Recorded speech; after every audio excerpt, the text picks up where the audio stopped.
Everyone is aware of the food pyramid that the USDA puts out. This is the modern day listing of what we should be eating and kind of foods we should have every day. And predominant in the food pyramid is an emphasis on grains, fruits, and vegetables. And meat and fat is reduced to a very small position. In other words, we should not be eating these things. Now, this whole thing dates back to the late 1800s when the United States Department of Agriculture's leaders formulated the guidelines of what types of food we should be eating. And the primary guy was Wilbur Olin Atwater. And he put together a list and recommended that we should be eating for variety, we should be eating proportionally, we should limit our intake of fat and sugar, and reduce that. So these guidelines became the information that people received about what healthy eating was all about. And the guidelines were rewritten again by a USDA nutritionist in about 1917. And she listed 5 different groups of foods from which we should be obtaining our nutrition.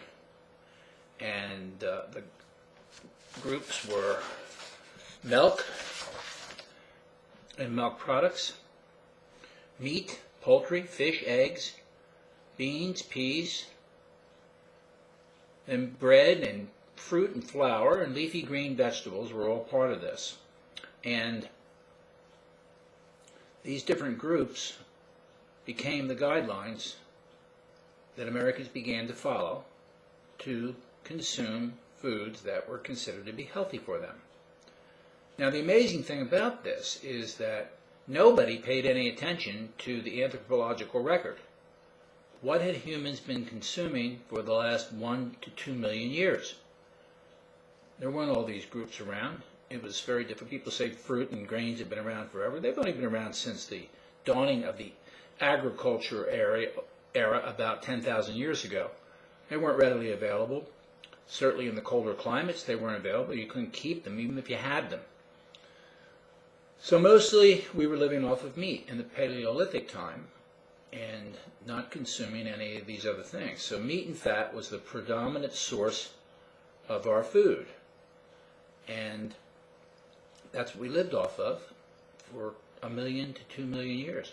So where did all that go? How come that got dropped?